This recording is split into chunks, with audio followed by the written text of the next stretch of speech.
Hello student, मैं Shiv Sharma CSC class में आपका स्वागत करता हूं। आज की मेरी टॉपिक कंप्यूटर सिस्टम के सॉफ्टवेयर पार्ट्स के सेकंड लेक्चर से है। पहले लेक्चर का वीडियो आपने देख ही लिया होगा, उम्मीद है कि पसंद आई होगी। अगर नहीं देखा है तो पहले जाकर आप उस लेक्चर को देख लें, देन यह लेक्चर आपको समझ में आएगा। अगर उसे नहीं देखेंगे तो ये लेक्चर समझ में आना मुश्किल है थोड़ा सा, तो प्लीज़ पहले आप जाकर वो वीडियो देखें जो इससे पहले मैंने अपलोड किया हुआ है। हम थोड़ा सा क्विक रिवीजन कर लेते हैं कि सॉफ्टवेयर क्या होता है, कितने प्रकार के हैं। देन आज हम थोड़ा ब्रॉड में ऑपरेटिंग सिस्टम वगैरह पढ़ेंगे। तो देखिए, सॉफ्टवेयर को मैंने बताया हुआ था कि सॉफ्टवेयर के हिसाब से साउल ऑफ द हार्डवेयर, मतलब कि इसे एक हिसाब से हार्डवेयर का आत्मा कहा जाता है। कैसे? क्योंकि बाय द वे हमारे पास मॉनिटर है, कीबोर्ड है, माउस है, CPU वगैरह है, या हार्डवेयर सारे पार्ट्स है, प्रिंटर वगैरह, स्पीकर, तो ये सब पार्ट्स हैं। बट इन सब पार्ट्स का अस्तित्व कब होगा या इन सब पार्ट्स का यूज़ कब होगा? जब इसके अंदर सॉफ्टवेयर इंस्टॉल होगा। मतलब कि हमें हर एक डिवाइस के लिए कोई ना कोई सॉफ्टवेयर चाहिए। अगर सॉफ्टवेयर नहीं रहेगा तो या हार्डवेयर का कोई अस्तित्व नहीं रहेगा और हार्डवेयर कोई वर्क नहीं करेगा। तो कहने का मतलब मेरे पास कंप्यूटर सिस्टम है और उसमें अगर सॉफ्टवेयर इंस्टॉल करेंगे तब जाकर कंप्यूटर सिस्टम वर्क करेगा, कहते हैं। तो अगर कोई पूछे कि सॉफ्टवेयर क्या होता है, तो सॉफ्टवेयर प्रोग्रामों का समूह होता है। प्रोग्राम कैसे बनते हैं? या इंस्ट्रक्शन का समूह होता है। तो हमारी जो छोटी छोटी लैंग्वेज होती है, जैसे आपकी C लैंग्वेज है, C++ है, जावा है, फॉर्ट्रान है, कोबोल है, ये सब एक प्रकार की लैंग्वेज है। और इन सब लैंग्वेज का यूज़ करके हम प्रोग्राम बनाते हैं। उन प्रोग्राम आपके बहुत पेज होते हैं, लगभग एक एक बुक का हो जाता है प्रोग्राम। और उन प्रोग्रामों का जो समूह होता है, देन उसी के माध्यम से सॉफ्टवेयर बनता है। अब सॉफ्टवेयर बना तो सॉफ्टवेयर दो भागों में डिवाइड किया गया, एक आपका सिस्टम सॉफ्टवेयर और एक एप्लीकेशन सॉफ्टवेयर। अब सिस्टम सॉफ्टवेयर उसे कहते हैं कि जब हम कंप्यूटर वगैरह परचेज करते हैं तो वह उसी समय वो सॉफ्टवेयर इंस्टॉल होकर के हमारे पास आता है, कहते हैं। क्योंकि विदाउट सिस्टम सॉफ्टवेयर का कंप्यूटर ऑन ही नहीं होगा। जैसे कहने का मतलब, जब आप किसी शॉप पर जाएँ, तो कंप्यूटर की शॉप पर जाएँ तो कंप्यूटर के शॉप पर मतलब कंप्यूटर दुकानदार क्या कहता है कि ऐसा नहीं कि पैसा आप उसे तुरंत दें और देन कंप्यूटर लेकर चले आएँ। वो आपको कहता है रुकिए थोड़ा, इसमें कंप्यूटर में सॉफ्टवेयर इंस्टॉल कर दें। इंस्टॉल करने के बाद में देन आप इसे लेकर जाएं। तो इंस्टॉल कौन सा सॉफ्टवेयर करेगा? सिस्टम सॉफ्टवेयर, जिसके माध्यम से कंप्यूटर स्टार्ट होगा। और जब आप सिस्टम सॉफ्टवेयर इंस्टॉल हो जाएगा, तैयार हो जाएगा, तो इसके बाद में आपको ज़रूरत जो पड़ेगी वो होगा एप्लीकेशन सॉफ्टवेयर। तो देखिए, सिस्टम सॉफ्टवेयर तो कंप्यूटर के सिस्टम में ऑलरेडी इंस्टॉल होकर के आता है कि या हमें कंप्यूटर को जब हम यूज़ करते हैं तो उसके लिए सिस्टम सॉफ्टवेयर होना आवश्यक है। अब एप्लीकेशन सॉफ्टवेयर जब हम किसी विशेष प्रकार का वर्क करते हैं, ठीक है, क्योंकि जब हमारा सिस्टम ऑन हो गया और ऑन होने के बाद में अब हमें कोई वर्क करना है, तो जब हम कोई विशेष वर्क करते हैं तो वहाँ पर एप्लीकेशन सॉफ्टवेयर होता है। जैसे आपने देखा होगा एग्जाम्पल कि आप मोबाइल ले लीजिए। अब मोबाइल लेने के बाद में उसमें कुछ सॉफ्टवेयर पहले से रहते हैं। जैसे आपका मान लो कैमरा रहता है पहले से, तो सभी मोबाइल जैसे कैमरा वाली मोबाइल ले लिए तो कैमरा रहता है। अब कैमरा रहता है, लेकिन आप चाहते हैं कि हमें एक स्पेशल कैमरा चाहिए जिससे बहुत अच्छी फोटो आए। जैसे आपने ब्यूटी प्लस मान लिया, एक आइकन कर दिया जिससे सुंदर सुंदर फोटो आए, ठीक है, बहुत से लोग के मोबाइल में इंस्टॉल रहता है। तो वो ब्यूटी प्लस एक प्रकार का ऐप हो गया, और जो ऐप्स होता है वही आपका एक प्रकार का एप्लीकेशन सॉफ्टवेयर होता है। जैसे कहने का मतलब कि आपका व्हाट्सएप है, तो व्हाट्सएप आया, तो व्हाट्सएप जो एक प्रकार का ऐप है और वही ऐप्स जो होता है वो आपका एप्लीकेशन सॉफ्टवेयर होता है। यह सब किसी विशेष वर्क के लिए होता है। ऐसा नहीं कि ये सब सॉफ्टवेयर रहेगा तब कंप्यूटर आपका स्टार्ट हो गया या मोबाइल आपकी स्टार्ट होगी। अगर ये नहीं रहेगा तब भी स्टार्ट हो जाएगा। लेकिन जब किसी विशेष पर्पस के लिए कोई सॉफ्टवेयर यूज़ किया जाता है तो वह एप्लीकेशन सॉफ्टवेयर कहलाता है। तो मैंने आपको यहाँ तक बताया हुआ था, असेंबलर तक बता दिया था। तो थोड़ा सा एप्लीकेशन सॉफ्टवेयर जानते हैं, दूसरे बाद में फिर हम ऑपरेटिंग सिस्टम जानते हैं। देखिए, तो हमने बताया कि जब किसी विशेष पर्पस के लिए कोई सॉफ्टवेयर यूज़ करते हैं तो आपका एप्लीकेशन सॉफ्टवेयर आएगा। अब उस एप्लीकेशन सॉफ्टवेयर को दो भागों में डिवाइड किया गया, एक स्टैंडर्ड सॉफ्टवेयर और एक यूनिक एप्लीकेशन सॉफ्टवेयर डिवाइड किया गया। तो जो स्टैंडर्ड सॉफ्टवेयर होता है, वह स्टैंडर्ड सॉफ्टवेयर ऐसा मतलब कि वो सभी लोग यूज़ करते हैं। जैसे हम यूज़ करते हैं, आप यूज़ करें, कोई और भी यूज़ करता है, वो स्टैंडर्ड हो जाएगा। अब स्टैंडर्ड में जैसे आपका वर्ड है, जो कि अब राइटर कहते हैं लिब्रे ऑफिस में उसे, ठीक है। तो आपका वर्ड जिस पर कि हम कुछ लेटर वगैरह टाइप करते हैं, कोई डॉक्यूमेंटल टाइप का वर्क करते हैं, वर्ड हो जाता है। एक्सेल, जिससे कोई मार्कशीट वगैरह बनाते हैं या मैथमेटिकल वर्क करते हैं, वो आपका एक्सेल हो जाता है, जिसे आप लिब्रे ऑफिस में कैल्क भी कहा जाता है। पावर पॉइंट, जिसको अब इम्प्रेस भी कहा जाता है लिब्रे ऑफिस में, क्योंकि पावर पॉइंट है। अब देखिए, लिब्रे ऑफिस अलग है तो हम अलग पढ़ाएंगे जब लिब्रे ऑफिस और एमएस ऑफिस, फिर बताएंगे दोनों क्या है। ये कहते हैं तो आप पावर पॉइंट, जैसे पावर पॉइंट में जो आप शादी की कैसेट वगैरह देखते हैं कि वो मतलब एक बार का लड़की पक्ष का जो नाम वगैरह लिख कर आता है, फिर लड़के पक्ष का नाम वगैरह लिख करके आता है, तो वो सब जो एक प्रकार का प्रेजेंटेशन होता है, तो प्रेजेंटेशन जो हम डिज़ाइन करते हैं वो आपका पावर पॉइंट से करते हैं, फोटोशॉप से फोटो वगैरह थोड़ा अच्छा बनाते हैं, डिज़ाइन वगैरह करते हैं। टैली अकाउंटिंग का वर्क करते हैं, बिजनेस पर्पज से रहता है। आपका एसएस जिसमें कि कोई डेटा वगैरह तैयार करते हैं, जैसे किसी कर्मचारियों का डिटेल वगैरह या स्कूल के स्टूडेंट का रिकॉर्ड वगैरह, वो सब हम डेटाबेस में करते हैं। तो किसी स्पेसिफिक पर्पज से हमने जिस सॉफ्टवेयर को यूज़ किया, आपका वहाँ पर स्टैंडर्ड सॉफ्टवेयर हो गया।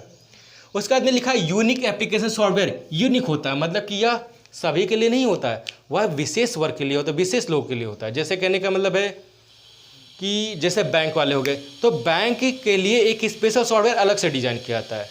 तो वह सॉफ्टवेयर आपका जैसे बैंक के लिए कह दे फिनेकल, तो फिनेकल आपका जो यूज़ होता है वह बैंक में होता है। उसके बाद में जैसे हमने कह दिया क्रिस, CRIS क्रिस, या क्रिस आपका जो होगा वो रेलवे में होगा।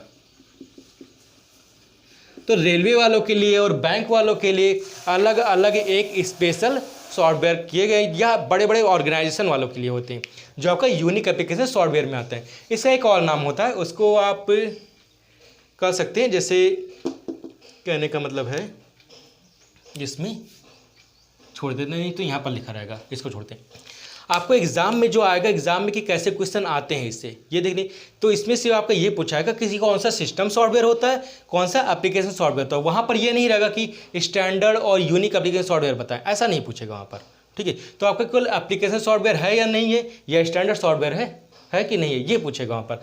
तो आप बस यही ध्यान रखिएगा कि आपका ये सब मिला करके एक प्रकार का एप्लीकेशन सॉफ्टवेयर है। अब हाँ, ये स्पेशल पूछ सकता है कि रेलवे कौन सा सॉफ्टवेयर यूज़ करता है, तब वहाँ पर आपको याद करना पड़ेगा कि रेलवे क्रिस सॉफ्टवेयर यूज़ करता है, जो कि जहाँ IRCTC की वेबसाइट लिखी रहती है उसके ऊपर ही लिखा रहता है CRIS, वहाँ पर आप ध्यान से देखिएगा, तो वहाँ पर रेलवे ऐसा वेबसाइट यूज़ करता है।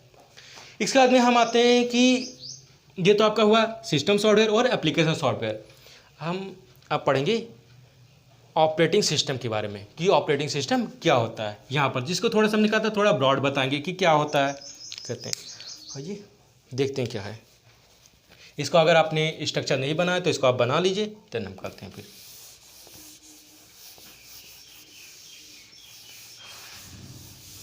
करते हैं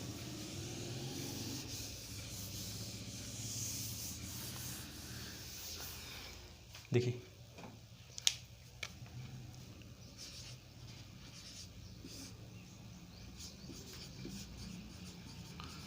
ऑपरेटिंग सिस्टम, देखिए ऑपरेटिंग सिस्टम किसे कहते हैं? कंप्यूटर को ऑपरेट करने के लिए जिस सॉफ्टवेयर की आवश्यकता होती है वह आपका ऑपरेटिंग सिस्टम कहलाएगा। यह सिस्टम सॉफ्टवेयर का एग्जाम्पल है। अब ऑपरेटिंग सिस्टम मतलब कि विदाउट ऑपरेटिंग सिस्टम कोई भी कंप्यूटर स्टार्ट ही नहीं होगा, कहते हैं। तो ऑपरेटिंग सिस्टम जो होता है वह यूज़र और कंप्यूटर, यूज़र और कंप्यूटर के बीच में इंटरफेस कराएगा। इंटरफेस का मतलब कनेक्टिविटी दोनों से कराता है, दोनों से एक दूसरे से संपर्क कराता है। अब जो इंटरफेस भी होता है वह दो तरीके से होता है। वो कैसे होता है? एक आपका होता है CUI, एक होता है GUI। तो CUI का पूरा नाम होता है कैरेक्टर यूज़र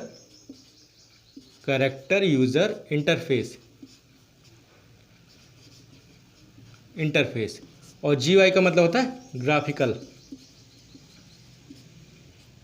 यूज़र इंटरफेस। अब देखिए ये कैरेक्टर क्या होता है और यूज़र क्या होता है। कैरेक्टर का मतलब कि जब कंप्यूटर को कोई निर्देश हम अक्षरों से लिख कर के दें, अल्फ़ाबेट से लिख कर के दें, या उससे हम कोई निर्देश अल्फ़ाबेट के माध्यम से ही समझें, मतलब चित्र का यूज़ ना हो, तो वो आपका कैरेक्टर यूज़र इंटरफेस कराएगा। एग्जाम्पल के लिए जैसे आपका रहता है, जैसे MS-DOS होता है, यूनिक्स होता है, लाइनक्स तो अब उसमें आने लगा, थोड़ा सा लाइनक्स करते। तो MS-DOS स्पेशली आप जानेंगे, ये सब आपका कैरेक्टर यूज़र इंटरफेस होता है। तो कैरेक्टर यूज़र इंटरफेस और बहुत ही टफ था वर्क करना, और वो इंटरेस्टिंग भी नहीं था, अच्छा भी नहीं लगता था। अब जो हम लेटेस्ट यूज़ करते हैं वो होता है GUI, ग्राफिकल यूज़र इंटरफेस। ये कैसे होता है? जैसे आपके मोबाइल में ही देखिए, कभी कभी आप घर पर देखते हैं कि जो छोटा बच्चा होता है 3-4 साल का, 5 साल का बच्चा, वो भी मोबाइल चला लेता है।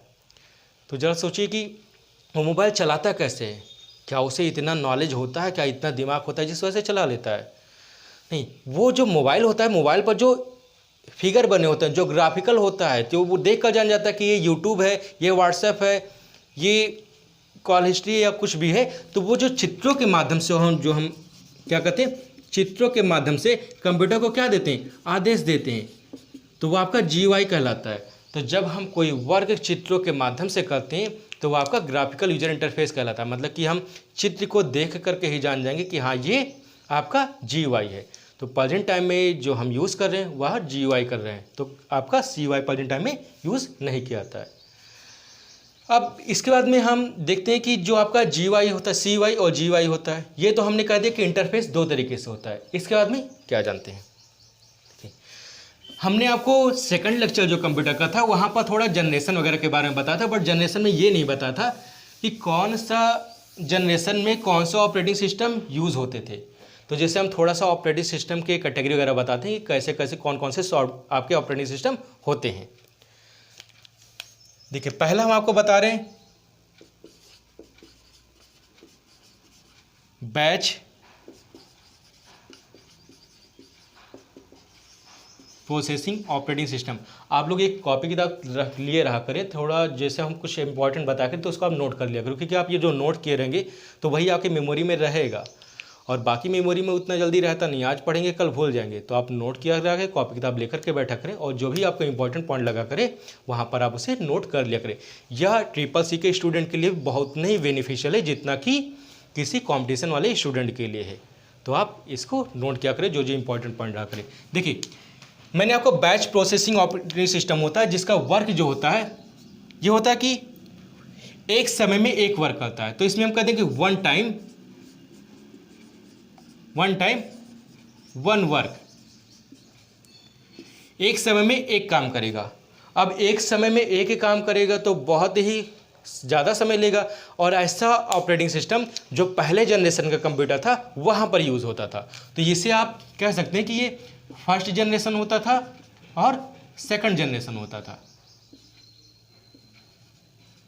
ये पहले और सेकंड जनरेशन में कंप्यूटर यूज़ होता था जिसका वर्क था कि एक समय में सिर्फ एक काम करता था। उसके बाद में एक ऑपरेटिंग सिस्टम फिर दोबारा आया, वो था आपका time sharing operating system. Time sharing गलत है ऑपरेटिंग सिस्टम।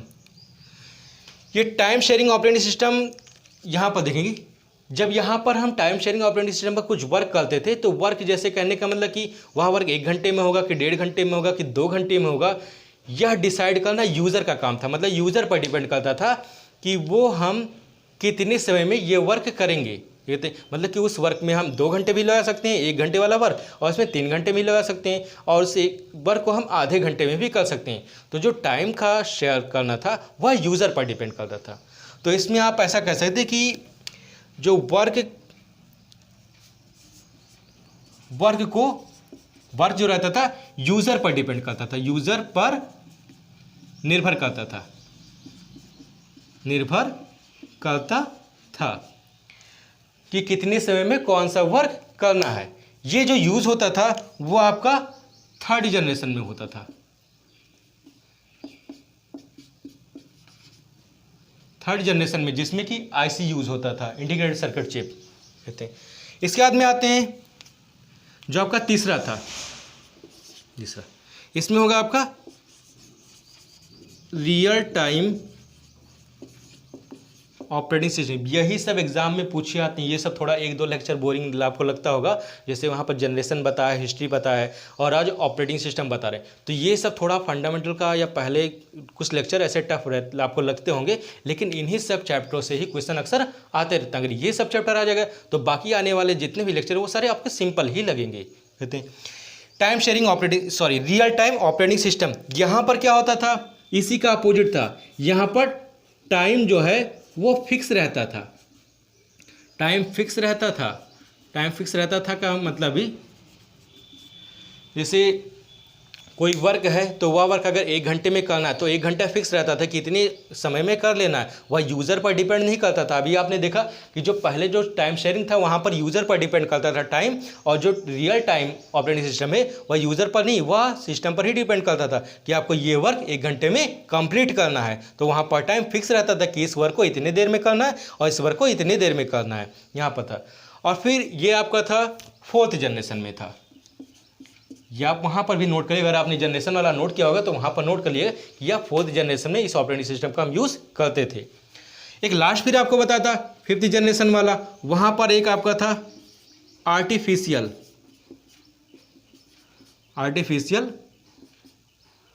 Operating system. इसमें आर्टिफिशियल ऑपरेटिंग सिस्टम, जिसको शॉर्ट में AI भी कहा जाता है। AI कैसे कहते हैं, ये तो प्रेजेंट टाइम में, जैसे हमने कहा था ये लेटेस्ट है, तो लेटेस्ट का मतलब आप कह सकते हैं कि जैसे हम सेंसर होता है गूगल में बोलते हैं, तो गूगल में जो बोलते हैं तो वहाँ पर जो ऑपरेटिंग सिस्टम होता है एक प्रकार का आर्टिफिशियल ऑपरेटिंग सिस्टम को यूज़ किया जाता है। तो एक ये सेंसर की तरह होता है। आपने जैसे रोबोट वगैरह में यही सब आर्टिफिशियल ही ऑपरेटिंग सिस्टम यूज़ किए जाते हैं, क्योंकि पहले बताया जाता है कि कंप्यूटर सोच नहीं सकता, और अगर कंप्यूटर सोचता नहीं है तो रोबोट काम कैसे करता है। रोबोट को सोचता ही तो होगा, तो रोबोट सोचकर काम करता है, क्योंकि ऐसा नहीं कि हमने पहले इंस्ट्रक्शन दे दिया, अब इंस्ट्रक्शन दे दिया ये थोड़ी ना कहा कि जाकर उनसे ये कहकर आओ। रोबोट वगैरह को आपने देखा होगा, बड़े जो WCT है वहाँ पर रोबोट वगैरह वर्क करते हैं। तो जो रोबोट होता है, इस रोबोट में आर्टिफिशियल इंटेलिजेंस ऑपरेटिंग सिस्टम का यूज़ किया जाता है, यह का 5th जनरेशन में होता था। ये तो था ऑपरेटिंग सिस्टम, बता दिया हमने। अब ऑपरेटिंग सिस्टम के कुछ एग्जाम्पल बता रहे हैं कि ऑपरेटिंग सिस्टम के एग्जाम्पल होते क्या क्या हैं, तो कहते हैं, तो ये आपने नोट ही कर लिया होगा कैसे रहते हैं। देखिए,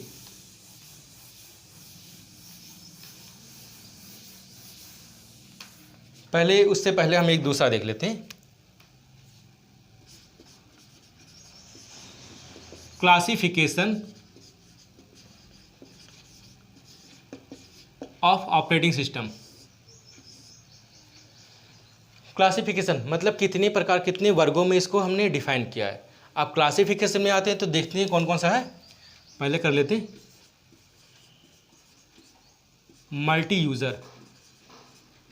मल्टी यूज़र ऑपरेटिंग सिस्टम। एक होता है मल्टीटास्किंग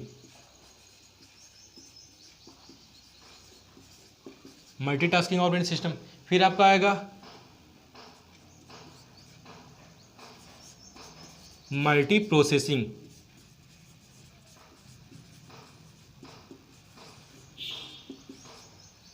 और चौथा आएगा आपका मल्टी थ्रेडिंग। देखिए, ये 4 प्रकार के कैटेगरी में डिवाइड किया गया कि कैसे कैसे ऑपरेटिंग सिस्टम होते हैं, कौन सा कैसे वर्क करता है, ये कहते हैं। तो आपका देखिए, जैसे आपने कह दिया कि मल्टी यूज़र होता है, तो मल्टी यूज़र जो लिखा है, तो मल्टी का मतलब एक से ज़्यादा, यूज़र का मतलब एक से ज़्यादा वर्क करते हैं। तो जब एक से ज़्यादा जिस ऑपरेटिंग सिस्टम पर वर्क होता है वो मल्टी यूज़र कहलाएगा। मल्टीटास्किंग का मतलब कि एक से अधिक जिस पर वर्क होगा वो आपका मल्टीटास्किंग कहलाएगा। तो अगर एग्जांपल में इसमें देख लें तो मल्टी यूज़र, मल्टीटास्किंग, ये सब आपका जैसे होता है लाइनक्स कर दिया, यूनिक्स कर दिया, ये सब एग्जांपल आपके हैं कंप्यूटर मतलब ऑपरेटिंग सिस्टम के एग्जांपल हैं। मल्टी प्रोसेसिंग या मल्टी थ्रेडिंग आपको कर दिया हमने, इसे इसको विंडो कर देते हैं। विंडो में बहुत से वर्जन हैं, अभी बता रहे हैं हम, ये भी विंडो हो जाएगा। देखिए, मल्टी यूज़र का मतलब एक से अधिक यूज़र एक साथ में वर्क करते हैं तो उसे मल्टी यूज़र कहते हैं। मल्टीटास्किंग जब एक से ज़्यादा वर्क एक साथ में होते हैं तो उसे मल्टीटास्किंग कहते हैं। नाम से यह स्पष्ट हो रहा है। मल्टी प्रोसेसिंग, एक से ज़्यादा कार्य अगर एक समय में हो रहे हैं तो आपका मल्टी प्रोसेसिंग कहलाता है। और ये मल्टी थ्रेडिंग कहने का मतलब है कि जैसे कोई डेटा होता है, बाय द वे मान लेते हैं 4 GB का डेटा है, तो 4 GB के डेटा को एक जगह से दूसरी जगह भेजना रहता है या डाउनलोड करते हैं या कुछ करना रहता है, तो उसे टुकड़ों में डिवाइड कर देता है। जैसे टुकड़ों में डिवाइड करने का मतलब कि 4 GB था तो एक GB में डिवाइड कर दिया, एक GB में डेटा डिवाइड कर दे। तो जो बड़े डेटा को टुकड़ों में डिवाइड कर देने से क्या होता है कि जो नेटवर्क का संचालन होता है ये थोड़ी स्पीड बढ़ जाती है। तो मल्टी थ्रेडिंग में जो बड़े डेटा रहते हैं उसको छोटे छोटे टुकड़ों में डिवाइड कर देते हैं। जो टुकड़ा होता है उसको एक पैकेट कहते हैं हिसाब से, मतलब जो आप कंप्यूटर की लैंग्वेज में जो डेटा का छोटा छोटा रूप होता है वो पैकेट कहलाता है। तो हमने छोटे छोटे पैकेट में उस डेटा को डिवाइड कर दिया, किसके माध्यम से, मल्टी थ्रेडिंग ऑपरेटिंग सिस्टम के माध्यम से कर दिया, ये कहते हैं। तो ये तो था आपका क्लासिफिकेशन ऑफ ऑपरेटिंग सिस्टम, ये कहते हैं। यहाँ पर ये आपको नॉलेज के लिए बताया है कि आपका मतलब मल्टीटास्किंग होता है कि मल्टी प्रोसेसिंग होता है, क्या होता है कौन सा ऑपरेटिंग सिस्टम, ये याद रखना है। इसके बाद में जो सबसे महत्वपूर्ण है अब उसे हम पढ़ते हैं कि एग्जाम्पल कौन कौन से होते हैं, कौन कौन से ऑपरेटिंग सिस्टम होते हैं, कौन सा हम यूज़ करते हैं, कौन सा नहीं यूज़ करते हैं, और किस में कौन सी अच्छी बातें हैं जिसकी वजह से हम उसे यूज़ करते हैं। तो आइए उसे पढ़ते हैं हम। देखिए,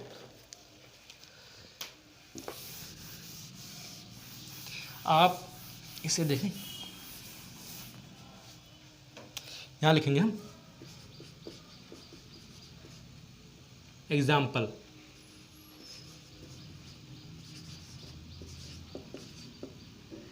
एग्जाम्पल ऑफ ऑपरेटिंग सिस्टम। तो हमने इतना पढ़ा। देखिए, ऑपरेटिंग सिस्टम कंप्यूटर को ऑपरेट करने के लिए होता है। ऑपरेटिंग सिस्टम कौन कौन से हम पहले जनरेशन में यूज़ करते थे वो ऑपरेटिंग सिस्टम मैंने बताया आपको। फिर ऑपरेटिंग सिस्टम को कितनी कैटेगरी में डिवाइड किया गया, क्लासिफिकेशन ऑफ ऑपरेटिंग सिस्टम बताया। अब उसके एग्जाम्पल कौन कौन से हैं और उस जो एग्जाम्पल आते हैं उसका वर्क क्या है वो हम जानते हैं। तो जैसे हम आपको बता देते हैं एंड्रॉयड। एंड्रॉयड आपने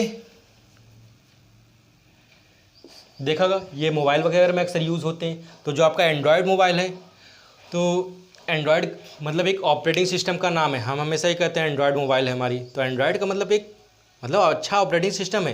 तो ये एंड्रॉयड जो होता है एक प्रकार के ऑपरेटिंग सिस्टम होता है। अब ऑपरेटिंग सिस्टम है तो कौन कौन से ऑपरेटिंग सिस्टम है इसका कोई नाम होगा। तो वैसे तो जितने स्वीट डिशेस हैं उस पर इसका नाम रखा है, जैसे होता है लॉलीपॉप, ठीक है, ये ऑपरेटिंग सिस्टम का नाम है। फिर कह देते हैं कि कपकेक, ये भी आपका ऑपरेटिंग सिस्टम का नाम है। इससे जो क्वेश्चन आते हैं वह क्वेश्चन से एक पूछा जा सकता है कि सबसे पहला एंड्रॉयड ऑपरेटिंग सिस्टम कब आया था, उसका नाम क्या था। तो नाम उसका जो कह देते हैं, नाम आप नोट कर सकते हैं, कब आया था ये तो नहीं पूछा था, लेकिन कपकेक ये पहला फर्स्ट एंड्रॉयड ऑपरेटिंग सिस्टम, पहला ऑपरेटिंग सिस्टम था, फर्स्ट एंड्रॉयड ऑपरेटिंग सिस्टम था। ये सारे एग्जाम्पल हैं आपके, मतलब एंड्रॉयड होगा।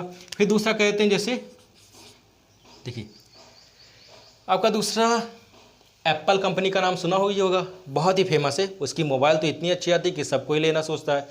तो एप्पल कंपनी वाले जिस सॉफ्टवेयर को यूज़ करते हैं या जिस ऑपरेटिंग सिस्टम को यूज़ करते हैं वो ऑपरेटिंग सिस्टम का नाम है मैक। तो वो जो एप्पल कंपनी वाले हैं वो किसी का बनाया हुआ सॉफ्टवेयर नहीं, वो अपना एक खुद सॉफ्टवेयर डेवलप किए हैं और उसी सॉफ्टवेयर को अपना यूज़ करते हैं। तो सॉफ्टवेयर मैक कहते हैं, उसका पूरा नाम जो होता है वो मैसिंटोस होता है, मैसिंटोस। अब ये मैसिंटोस जो ऑपरेटिंग सिस्टम आया था ये आया था 1984 में आया था। ये कहते हैं 1984 में आने के बाद इसको जो फाउंडर थे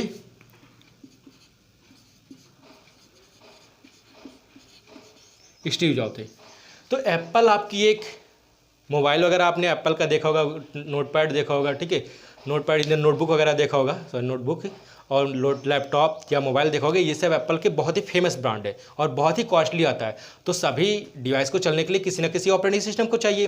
तो बाकी जो कंपनियां बना वो कोई ना कोई किसी ना किसी का ऑपरेटिंग सिस्टम यूज़ कर लेती हैं, लेकिन एप्पल कंपनी वालों ने खुद ही का अपना ऑपरेटिंग सिस्टम अपना पर्सनल बनाया और अपने ही ऑपरेटिंग सिस्टम को अपने ही डिवाइस में यूज़ करते हैं, किसी और का ऑपरेटिंग सिस्टम यूज़ नहीं करते हैं। वो जिस ऑपरेटिंग सिस्टम को यूज़ करते हैं एप्पल में उसका नाम मैसिंटोस है, जिसको शॉर्ट में मैक कहते हैं। ये आपका 1984 में ही डेवलप हो गया था। इसके बाद में आपका जैसे कहते हैं कि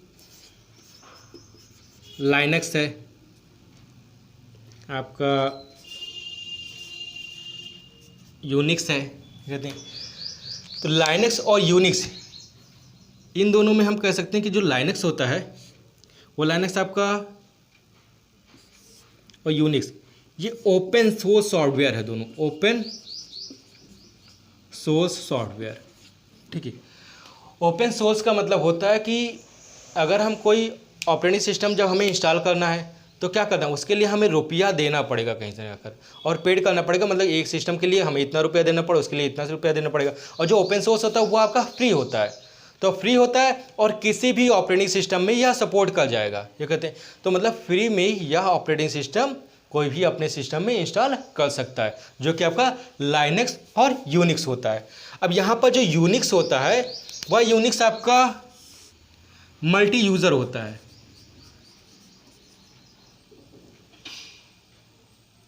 मल्टी यूज़र होता है, ये मल्टी यूज़र होता है। और यहाँ पर जो आपका रहेगा, जो ये आपका लाइनक्स होगा, यह मल्टीटास्किंग हो जाता है।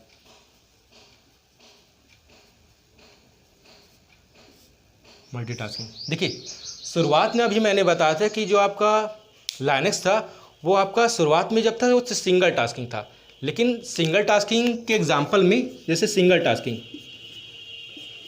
टास्क का एग्जांपल पहले डॉस था, डॉस के बाद में आपका वैसे कहते हैं मल्टीटास्क, ये आपका हो जाएगा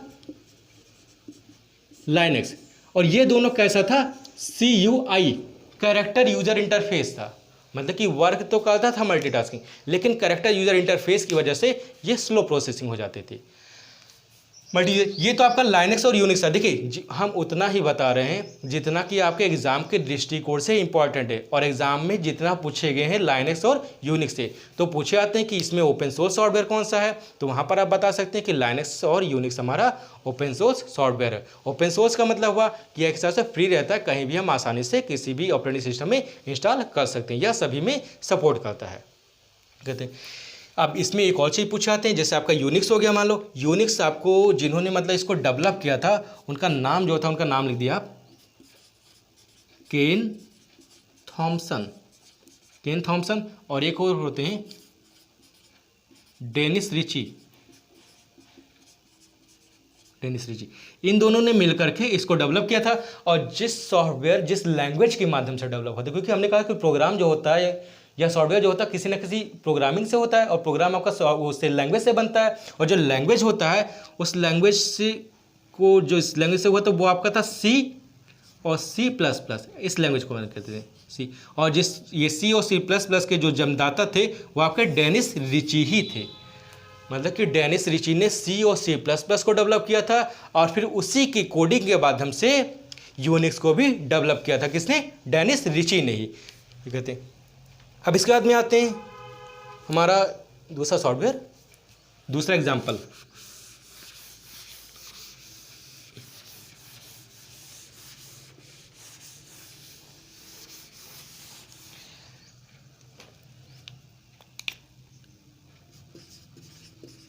देखिए डॉस का जो पुराना नाम था, सबसे पहले जब ये था तो इसका नाम था डर्टी ऑपरेटिंग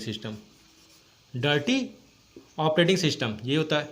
और थोड़ा इसमें जब चेंजेबल हो गया आगे, तब जाकर के इसका नाम होगा डिस्क ऑपरेटिंग सिस्टम। तो डर्टी को पहले एक और नाम से जाना जाता था, इसको क्विक ऑपरेटिंग सिस्टम। मतलब डॉस के 3 नाम थे, डर्टी ऑपरेटिंग सिस्टम या क्विक ऑपरेटिंग सिस्टम, और अब क्या है, डिस्क ऑपरेटिंग सिस्टम इसको कहते हैं, जो कि आपका 1981 में आया हुआ था। ये कहते हैं MS-DOS, जिस पर कि इसका यूज़ आपके रेलवे में जो टिकट वगैरह निकालते थे वहाँ पर यूज़ होता है, इसका MS-DOS का यूज़ करते हैं। MS-DOS के बाद में फिर आपका जो प्रेजेंट टाइम में जो CCC में पढ़ाया जाता है वो होता है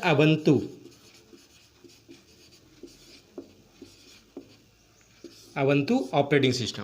देखिए अवंतु में ये क्या होता है कि अवंतु लाइनक्स के ही द्वारा अवंतु ऑपरेटिंग सिस्टम को डेवलप किया गया है। तो जैसे लाइनक्स आपका ओपन सोर्स सॉफ्टवेयर था, वैसे आपका अवंतु भी ओपन सोर्स सॉफ्टवेयर है, कहीं भी आराम से इंस्टॉल कर सकते हैं, उस पर वर्क हम कर सकते हैं। तो जो अवंतु था वो किसने बनाया अवंतु को, तो इसको भी लाइनक्स ने ही बनाया है, अवंतु को भी ये बनाया हुआ है। तो ये CCC के सिलेबस में अब है, तो उसको हम अवंतु इस समय CCC में ही पढ़ते हैं। ये लाइनक्स था। इसके बाद में फिर जो आपका सबसे इम्पॉर्टेंट और सबसे ज़्यादा समय तक जो यूज़ हुआ और सबसे पॉपुलर था वो आपका जैसे विंडोज 7 है, विंडो 10 है, विंडो है, तो उनके बारे में हम पढ़ते हैं कि ये है क्या कहते हैं। ये तो आपने देखा, कौन कौन सा देखा, एंड्रॉयड देखा, मैसिंटोस देखा, लाइनक्स देखा, यूनिक्स देखा, MS-DOS देखा और अवंतु देखा। अब लास्ट में हम देखते हैं एक जो कि आपका आएगा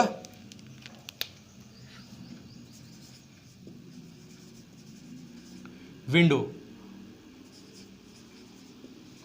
विंडो की जो पूरी सीरीज है, तो विंडो की जो पूरी सीरीज, अब विंडो के बारे में पढ़ेंगे। तो विंडो में देखिए कौन कौन से इसमें ऑपरेटिंग सिस्टम कब कब आए, सिर्फ उसका नाम पूछे आते हैं। तो इसे नाम कह देते। पहले सबसे पहले आया था जो आया था विंडो 3.1 था, जो कि कब आया था 1992 में आया था। तो सबसे पहले जो ऑपरेटिंग सिस्टम विंडो का जो वर्जन था, देखिए जब ऑपरेटिंग सिस्टम में वर्जन होता है तो वर्जन का मतलब कि सबसे पहले विंडो 3.1 आया था। तो इसमें क्या करते हैं, जब कुछ कमियां दिखाई देती हैं तो हमारा नेक्स्ट आता है। तो पहले जो ऑपरेटिंग सिस्टम आया तो उसमें कोई नेटवर्क सपोर्ट नहीं करता था, और उसके प्रोसेसिंग भी स्लो थी। तो ये सब कमियां होने के बाद में फिर हमारा दूसरा ऑपरेटिंग सिस्टम आ गया जो कि हमारा विंडो 95 था, ये कहते हैं। तो हमारा दूसरा था फिर कौन सा, विंडो 95, ये कहते हैं। तो हमारा ये 1992 में आया, जिसमें कि नेटवर्क सपोर्ट नहीं करता था। क्या नहीं करता था, नेटवर्क सपोर्ट नहीं करता था, सपोर्ट नहीं करता था, नहीं करता था। तो इसे आप नोट कर सकते हैं। उसके बाद में जब विंडो 95 आया तो इसमें नेटवर्क सपोर्ट करने लगा, ये कहते हैं। देखिए विंडो में दो तरीके से आए, विंडो मतलब ऑपरेटिंग सिस्टम दो तरीके से था। एक आपका था क्लाइंट के लिए और दूसरा था सर्वर के लिए। पहले इसे समझ लेते हैं फिर विंडो समझते हैं। जैसे आपका था क्लाइंट और एक था सर्वर। तो क्लाइंट वो होते हैं जो सॉफ्टवेयर हम लोग अपने सिस्टम पर इंस्टॉल करते हैं। जो ऑपरेटिंग सिस्टम हमारे सिस्टम पर है वह हम लोग क्लाइंट होते हैं, और जब हम अपना इंफॉर्मेशन किसी के पास भेजते हैं नेट के पास में तो सर्वर होता है। अब इसको दूसरी लैंग्वेज में समझेंगे। जैसे मान लिया हमने गूगल का एक पेज ओपन कर लिया, ठीक। अब हमने ओपन किया, हमारे सिस्टम पर है तो हम क्लाइंट है या हमारा सिस्टम क्लाइंट है, और उस गूगल के पेज पर हमने कुछ लिखा, देन लिखने के बाद में उसको एंटर किया। अब वो कहाँ जाएगा, सर्वर के पास में जाएगा। तो जो मैन कंप्यूटर है जहाँ से हमारा सिस्टम कनेक्ट है वो सर्वर कहलाएगा। तो सर्वर हमारा मैन कंप्यूटर होता है जहाँ से सब कोई सारे इन्फॉर्मेशन को हम एक्सेस करते हैं और अपने रिक्वेस्ट को हम भेजते हैं, वो सर्वर कहलाएगा। और हमारा जो कंप्यूटर वो क्लाइंट कहलाएगा। तो क्लाइंट के लिए कौन कौन सी विंडो सीरीज आई है उससे हम बता रहे हैं, और इसके बाद में फिर बताएंगे कि सर्वर के लिए कौन कौन सा ऑपरेटिंग सिस्टम, क्योंकि सर्वर में भी तो कोई ऑपरेटिंग सिस्टम होता होगा। तो सर्वर का हम इसके बाद में देखें, पहले हम क्लाइंट का सारा देख लेते हैं। तो ये आपका हमारा फिर क्या हुआ कि विंडो 95 आया जो इसमें क्या करता था, नेटवर्क सपोर्ट करता था। तो ये आपका आया था, पहले इसका स्थान लिख लेंगे। ये आपका 19, जैसे ये 95 लिखा है तो 1995 में ही ये आया भी था, और ये सपोर्ट करता था, क्या करता था, क्लाइंट सर्वर को। तो ऐसे हमने कहते CLINT, क्लाइंट सर्वर सपोर्ट करता था। देन इसके बाद में आया फिर आपका, इसमें आपका नाम और ये ईयर पूछे आते हैं, कहीं कहीं ये तो बहुत कम पूछे आते हैं, थोड़ा हमने वैसे ही अंतर बता दिया। ये कहते हैं विंडो 98 आया था जो कि किस में था, 1998 में था। उसके बाद में आपका आया विंडो ME आया। ये आपका लगभग आ गया था सन 2000 में आया था। देन इसके बाद में आया था विंडो XP आ गया था, जो आपका विंडो XP आया था आपका 2001 में आया था, 2000। इसमें XP का पूरा नाम पूछे आते हैं, तो XP का पूरा नाम होता है एक्सपीरियंस होता है, इसको ध्यान रखिएगा आप लोग, एक्सपीरियंस होता है, RIENC। XP का पूरा नाम पूछे आते हैं कि क्या होता है, तो आप ध्यान रखिए एक्सपीरियंस होता है। इसके बाद में फिर आपका आया विंडोज विस्टा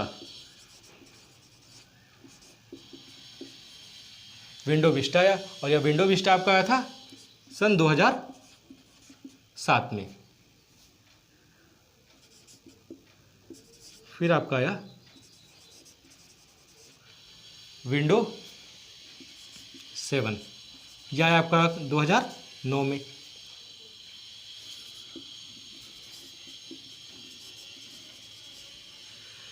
विंडो 7 के बाद में आ गया विंडो 8 जो कि आपका आया सन 2012 में आ गया।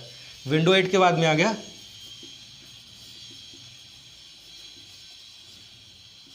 विंडो 8.1 ये आपका आया 2013 में।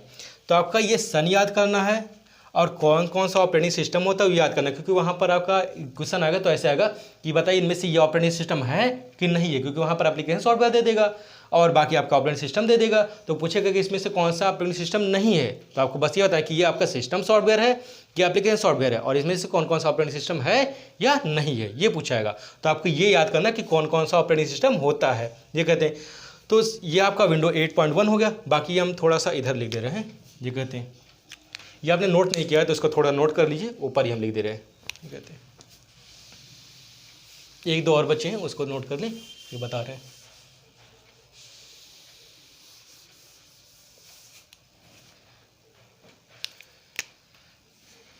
9 और यहाँ पर 10, 10वां का आया था जो कि इस समय सबसे लेटेस्ट जो है वह है आपका विंडो 8.1 के बाद में विंडो आएगा विंडो 10। ये आपका आया है 2014 में। तो जो 2014 में आया है ये सबसे क्या है, लेटेस्ट है, ये सभी से लेटेस्ट है। और इसमें से पूछा ये आता कि सबसे पहले कौन सा आता, तो सबसे पहले आपका विंडो 3.1 आया हुआ था। उसके बाद में सबसे फेमस जो था, तो सबसे फेमस आपका था विंडो एक्सपी, ये सबसे पॉपुलर हुआ था। तो विंडो में सबसे पॉपुलर आपका था विंडो एक्सपी, जो कि इस समय भी कई लोग यूज़ करते हैं। और इसमें एक क्वेश्चन एग्जाम में अभी मैंने देखा था कि इसमें जो विंडो 8 था यहाँ पर स्टार्ट बटन नहीं थे, इस पर स्टार्ट बटन नहीं था, ये ना होने की वजह से ज़्यादा सक्सेसफुल नहीं था। तो ये अक्सर पूछा था कि सबसे फेमस कौन सा है, सबसे लेटेस्ट कौन सा है और सबसे पहला कौन सा आया था। सबसे लेटेस्ट आपका यहाँ पर है और सबसे लेटेस्ट कौन सा था, विंडो 3.1 आया हुआ था, ठीक है। अब इसके बाद में ये तो आपका हुआ क्लाइंट वाला, कि जो क्लाइंट लोग यूज़ करते हैं, जैसे हम लोग जो यूज़ करते हैं उसको कहते हैं। अब हम क्लाइंट पर यूज़ करते हैं इसे, फिर इससे हम कहीं पर सूचना भेजते होंगे तो वो होता है सर्वर। तो सर्वर कौन सा ऑपरेटिंग सिस्टम यूज़ करता है उसके लिए करेंगे आप। तो ये हेडिंग डालेंगे यहाँ पर कि सर्वर के लिए कौन सा होता है, देखें यहाँ पर।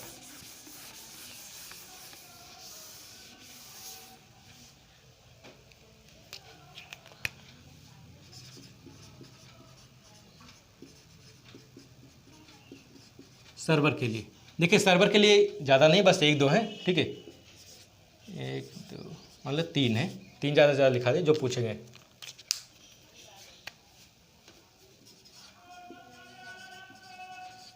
विंडो सर्वर 2000 ये आपका था, और फिर विंडो एंटी ये आपका था 2003। एक आपका था विंडो सर्वर 2002।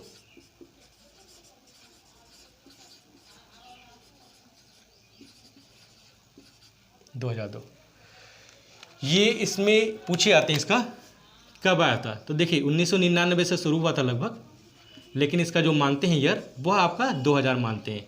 तो यह 2000 में आया हुआ था। और इसको जो कहते हैं ये आपका तो 1993 में ही आ गया था, जो कि आपका था विंडो एंटी ये कहते हैं। और ये तो शुरू से क्या लगभग 93 के बाद में आता है, ये तो नाम रख दिया गया है कब आया हुआ था। तो इसका अभी कोई कंफर्म डेट इसका नहीं मिल पाया। तो जब कंफर्म नहीं मिला इस वजह से ये आपका पूछे ही नहीं गया अभी तक कि कौन से सन में आया हुआ था, ठीक है। ये तो आपका अभी तक मैंने आपको क्लाइंट के बारे में बताया, फिर आपको सर्वर के बारे में बताया। अब इसके बाद में जब मैंने कहा कि कंप्यूटर सिस्टम को ऑन किया, ऑपरेटिंग सिस्टम के माध्यम से ऑन हो गया, तो ऑन होने के बाद में जो सबसे पहले स्क्रीन आती है वो क्या कहलाती है, डेस्कटॉप कहलाएगी। और जब डेस्कटॉप आ गए तो आपने डेस्कटॉप पर देखा, थोड़ा ऐसे सुन लेते हैं। देखिए आपका क्या हुआ कि सिस्टम को आपने ऑन कर दिया। तो जैसे सिस्टम को जब ऑन किया, मान लिया जैसे कंप्यूटर है, तो सिस्टम को ऑन करने के बाद डेस्कटॉप, और डेस्कटॉप पर देखेंगे जो इसके कुछ टर्म होते हैं मतलब ऑपरेटिंग सिस्टम के कुछ टर्म का मतलब कुछ पॉइंट होते हैं या कुछ वर्ड होते हैं जिनका डेफिनेशन हमें मालूम होना चाहिए। तो जैसे जहाँ पर आपका स्टार्ट बटन होता है सबसे नीचे, वो आपका क्या कहलाता है, टास्क बार कहलाता है। तो टास्क बार आपका कहलाएगा। फिर ये एरिया जो आपका रहता है पूरा, ये आपका डेस्कटॉप कहलाता है। यहाँ पर जो छोटे छोटे चित्र बने रहते हैं जिसको GUI कहते हैं, ये कहते हैं, इसको हम आइकन कहा देते हैं। आइकन इसी को हम GUI भी कहते हैं। ये कहते हैं, तो ये आपके ऑपरेटिंग सिस्टम के कुछ टर्म हैं। बाकी टर्म वगैरह सारे डिफाइन किए नहीं जा सकते हैं, ठीक है। कहते हैं आपके कुछ और, जैसे वहाँ पर टाइटल बार होते हैं, सबसे ऊपर वाली जहाँ पर क्लोज, मैक्सिमाइज, मिनिमाइज के बटन होते हैं, वहाँ पर आपके टाइटल बार कहलाते हैं। तो बाकी आपको कोई कन्फ्यूज़न होगी, वैसे बहुत ही क्रिटिकल ऑपरेटिंग सिस्टम का जो लेक्चर है थोड़ा क्रिटिकल हो जाता है, क्योंकि हिस्ट्री किसी का भी जब पढ़ते हैं, कोई भी चीज़ हिस्ट्री पढ़ते हैं, जैसे हम कंप्यूटर का हिस्ट्री पढ़ें या हम जनरेशन का हिस्ट्री पढ़ते हैं या ऑपरेटिंग सिस्टम का हिस्ट्री पढ़ते हैं, तो जब कोई थोड़ा ब्रॉड लेवल में जाकर पढ़ते हैं तो क्रिटिकल हो जाता है। तो आप 1-2 बार वीडियो देखेंगे, बुक से पढ़ेंगे, आपको कन्फर्म में समझ में आएगा। अगर कोई टॉपिक समझ में नहीं आती है तो आप उसे कमेंट करके बताइएगा, मैं नेक्स्ट वीडियो में उन सभी को फिर से डिस्क्राइब करके बता दूंगा। ये कहते हैं, इसके बाद में हमारा जो नेक्स्ट क्लास आएगा वो आएगा नंबर सिस्टम से, कि कैसे हम एक नंबर को दूसरे नंबर में कन्वर्ट करते हैं। So thanks for watching this video.